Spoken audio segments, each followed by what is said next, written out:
if President William Ruto opens the servers by succumbing to pressure from the Raila Odinga Azimio side, he knows for sure that that's akin to opening Pandora's box, not just for his first term presidency, but particularly for his larger legacy as presidency.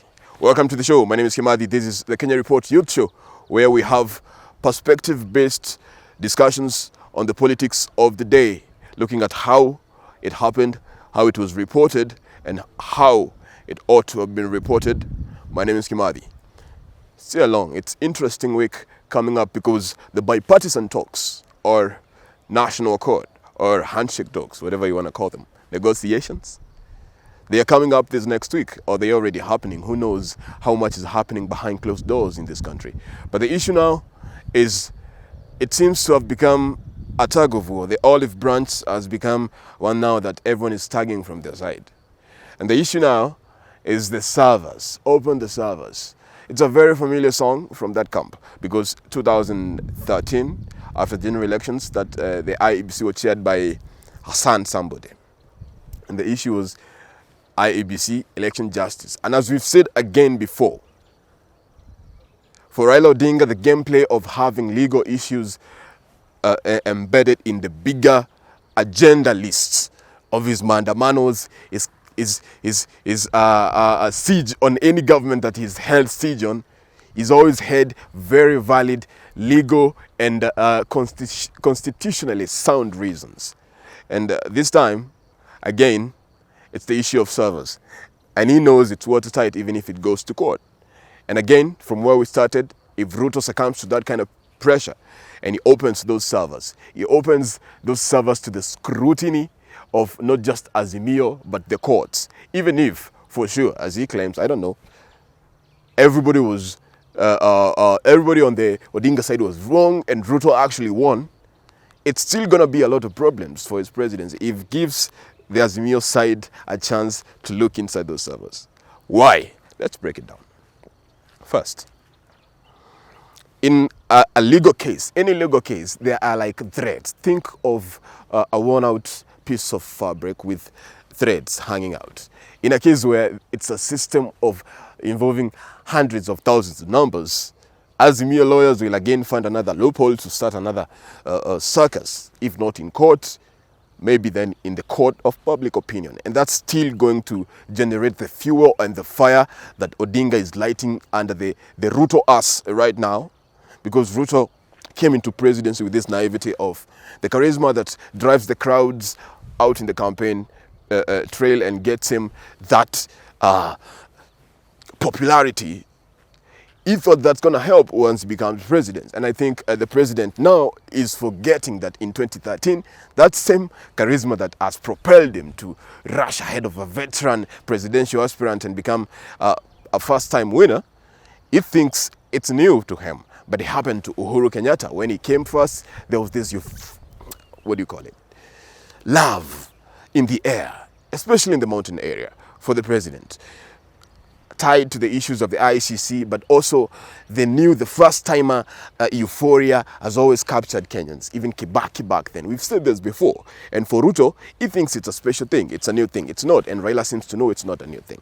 So once the servers are open, and Raila is looking through and warming through and looking for reasons to reinforce that strong message that this guy, he played rough in this election again, then it's going to be a problem.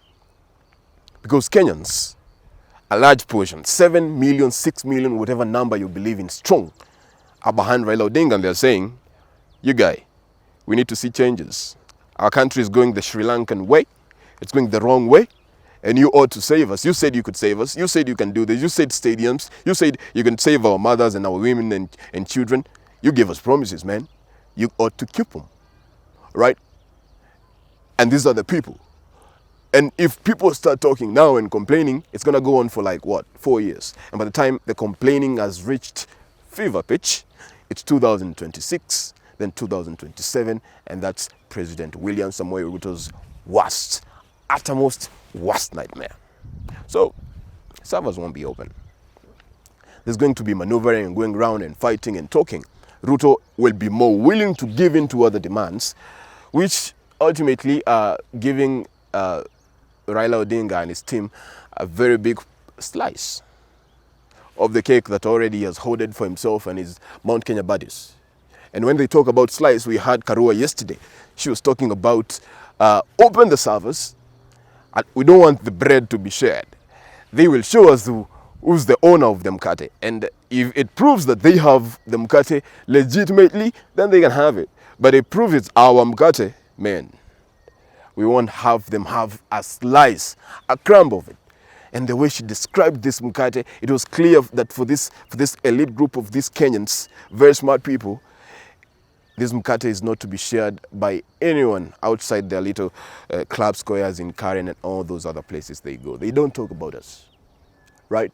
They don't think about the youth and the young. If they think about the youth, they think about in terms of the numbers that we have or the legacy that their children will have once they're dead and buried. I don't hate any of these people. And I'm not the kind to be convinced that politicians are entirely driven by their self-interest. I believe once you make a career out of something as serious as the politics of representation, then to some extent you have a passion to see society thrive.